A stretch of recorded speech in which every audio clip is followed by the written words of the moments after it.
The reason why we're named Story 2 is because we wanted to take the tools from this sort of extractive model of capitalism, and this sort of like panopticon like apparatus of the internet, and social media, and use those tools from Story 1 to move to Story 2. And Story 2 is this story of like a regenerative economy, a cooperative economy, and we really focus particularly on nonprofit social good organizations. I think we've worked with a couple of B Corps, just people who want to see a different world.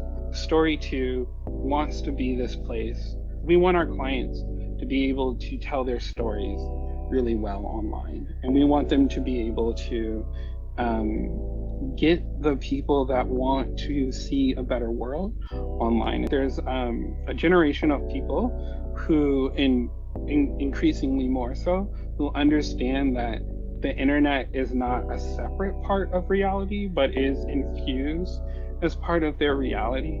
How an organization shows up online is often the first place where people engage with that organization. So it's really, really important for social movements to have some kind of online and digital presence. But equally important is for folks who have a background in design, in technology, to be able to lend their skills to people who may not have those same sort of skills, in helping them craft stories that feel intuitive to being online. Like, there's a lot of really great work that people are doing. It's just they don't know how to tell their story online, and that's okay. It's just like, that's why we're here. There's a science and a skill to existing online as an organization, and there's also a science and skill to being part of like social movements. So those two things, we kind of like sit in this like really interesting tension point there at Story 2. And that's kind of just been like what we've been doing for the longest time. And there was this really great promise of the internet in the early days of the internet. Like, I remember in the 90s, where they were like, this is going to unify all of humanity, right? Because we'll be able to share all of our experiences and like connect across boundaries. And there's like the 90s, early 2000s, I would say like the late 90s, people were really excited about the possibility of the internet.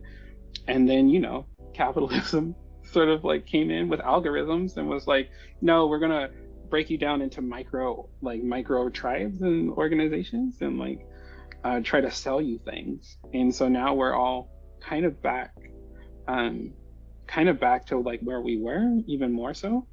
But I still believe in the promise of the internet to connect people across different organizations and different backgrounds.